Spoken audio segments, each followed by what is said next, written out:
यहाँ कोई कोई कबर रचना ग्रंथय का अर्थ यह करते हैं कि सबकी गांठें छूट गई। गोपियाँ गाती हैं और जिस प्रकार बिजली मेघ चक्र में भ्रमण करती है उसी प्रकार भ्रमण करती है।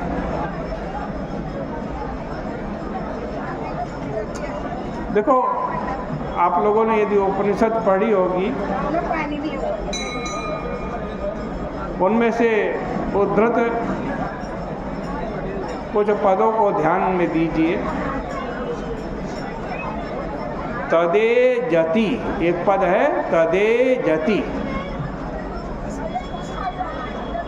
इसका तात्पर्य है कि कभी भगवान नाचते हैं, फिर वहीं उपनिषद में दूसरा पद आता है तन्ने जति। इसका अर्थ है कि कभी गोपियां नाचने लगती हैं, कभी भगवान चुपचाप खड़े हो जाते हैं बिल्कुल स्थिर नृत्य मुद्रा में। ठीक वैसे ही जैसे वृंदावन में झूलनोत्सव आता रहता है और भगवान ज्यों के त्यों रहते। तद्दूरे, अगला उपनिषद का शब्द है तद्दूरे। भगवान नाचते नाचते कभी दूर चले जाते हैं। तद्वदन्ति के, आगे का पद है तद्वदन्ति के, जिसका अर्थ है कि कभी नृत्य करते करते बीच में आ जाते हैं।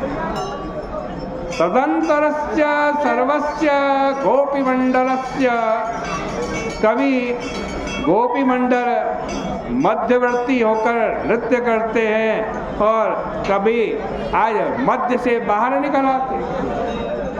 इस प्रकार से सब पद तरह तरह से नृत्य के द्योतक हैं। हमारे उपनिषद भी गोपी बन करके भगवान श्री कृष्ण के साथ नाचते हैं।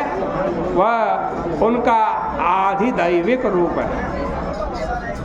गोपियाँ मिल करके ऊंचे स्वर में गाने लगी।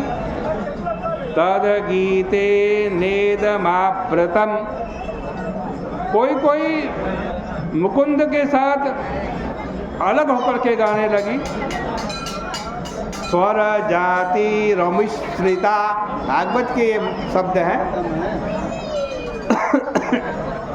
इसलिए कि स्वर, एक स्वर दूसरे स्वर से न मिले। गोपियाँ स्वर ताल से युक्त ऐसा शुद्ध गान करती हैं कि भगवान उसको सुनकर साधु साधु बहुत सुंदर कह उठते हैं। और कोई कोई अभिमिश्रिता अर्थात अनमेल स्वर ताल से भी गा देती है वहाँ पर, और भगवान उसकी भी प्रशंसा करते हैं, सत्कार करते हैं। कोई कोई भगवान के स्कंद को अपने हाथ से पकड़ लेती है और कोई कोई उनकी चंदन चर्चित भुजाओं को चूम लेती है। कोई कोई उनका चर्बित तांबूल ले लेती है। इस प्रकार गोपियाँ भगवान को अपने प्रिय के रूप में प्राप्त करके श्री कृष्ण के साथ विहार कर रही है।